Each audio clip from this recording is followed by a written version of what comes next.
Jordan Anthony is 21 years old. He beat the Olympic champion in the 60 meters on live national television. He got handed the championship belt right there on the track. Then he flew overseas for the first time in his life, raced with a blood clot in his arm the size of a soccer ball, and still won the World Indoor Championship. This is not a story about potential. This already happened. Jordan Anthony grew up in Tylertown, Mississippi. His dream was not a world title. His dream was the Heisman Trophy. He wanted to be a football player, a wide receiver in the NFL, just like his father Robert Jones always coached him to be. Robert was a football coach. Football was the family sport. Football was the plan. But in 2021, Robert Jones passed away during Anthony's senior year of high school. That loss hit hard. Anthony kept pushing forward with football anyway. He enrolled at the University of Kentucky as a wide receiver, then transferred to Texas A&M, then transferred again to the University of Arkansas. 3 schools, 4 years, 8 catches, 111 yards, and 1 touchdown total at Arkansas. The results never matched the talent. At some point, Anthony did the math. In football, you depend on coaches, depth charts, and teammates. You can do everything right and still never get your chance. In track, that problem disappears. He said it himself. In football, defenders run at you to hit you. In track, nobody is. If he loses, that is on him. If he wins, that is his work. So he walked away from football and went all in on track. And what happened next, nobody predicted. His first full college track season in 2025 was not a slow start. It was a statement. Anthony won the NCAA indoor title in the 60 meters. Then he went outdoors and won the NCAA title in the 100 meters too. He became the first sprinter since 2017 to win both titles in the same season. At the SEC Championships, he ran 9.95 seconds in the 100 meters and 19.93 seconds in the 200 meters in the same meet. He also ran a wind-aided 9.75 seconds in the 100 meters, which tied for the second fastest college time ever recorded at that distance. After all of that, he won the Bowerman Award, which is the most respected honor in college track and field. During his acceptance speech, Anthony stood at the podium and said, "A football player winning the Bowerman. That's crazy." Then he signed with Adidas, turned professional, and moved to Claremont, Florida to train under coach Lance Brauman. And here is where the story gets interesting.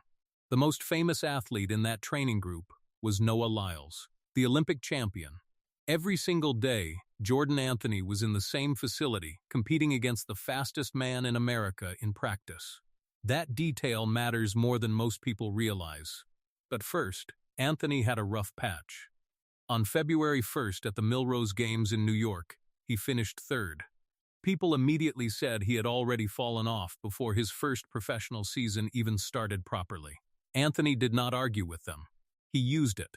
14 days later, on February 13th at the Tyson Invitational in Fayetteville, Arkansas, Anthony ran 6.43 seconds in the 60 meters. That single performance made him the fastest man in the world in the event for 2026 and ranked him as the 10th fastest 60-meter sprinter ever recorded in history. He went from being counted out to being the world leader in 2 weeks. Then came March 1st, 2026, the USAF Indoor Championships at the Ocean Breeze Athletic Complex in Staten Island, New York, broadcast live on NBC and Peacock. 3 names in the 60-meter final stood above the rest. Trayvon Bromell, the 2016 World Indoor Champion and one of the most dangerous starters in the history of the event. Noah Lyles, the reigning Olympic champion, and Jordan Anthony, a 21-year-old rookie in his first professional season. When the gun fired, Anthony came out of the blocks without any hesitation. He hit the 30-meter mark in full control. In the final meters, he did not slow down. He crossed the finish line in 6.45 seconds. Bromell finished second in 6.47 seconds. Lyles finished third in 6.51 seconds. 0.06 of a second. That is how far behind the Olympic champion finished. After the race, Lyles walked over to Anthony and personally handed him the championship belt. That gesture meant something real. A reigning Olympic champion does not hand a young sprinter his belt out of politeness. He does it when he knows the shift is real. The crowd understood it. The sport understood it. But then Lyles kept talking while Anthony was trying to hold the belt and take in the moment. Anthony quietly started wiping Lyles's fingerprints off the belt, hoping Lyles would take the hint. He did not.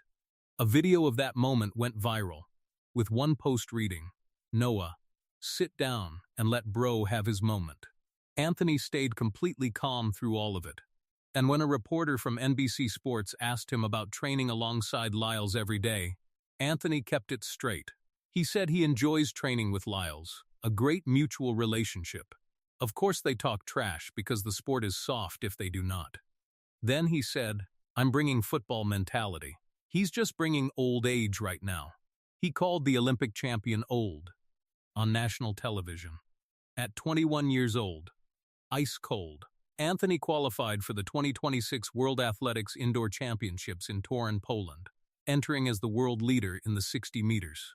Poland was also the first time Anthony had ever competed outside the United States. No international experience. No familiar crowd. Every coach in that building had already studied his race footage from Staten Island. Then, the injury happened before the final. During mandatory doping control, the blood draw went wrong. A blood clot formed in his arm. The swelling reached roughly the size of a soccer ball. Anthony could not fully twist or extend that arm. In a 60-meter sprint, arm mechanics affect your drive phase off the blocks, your acceleration through the middle, and your coordination through the finish line. The damage was real. Most athletes would have withdrawn. Anthony did not see it that way. In the final, he lined up against Kashane Thompson of Jamaica, who had run 9.77 seconds in the 100 meters. Bromell was there again. The field was not giving anything away. Anthony crossed the finish line first in 6.41 seconds, a new personal best. Thompson took silver. Bromell took bronze.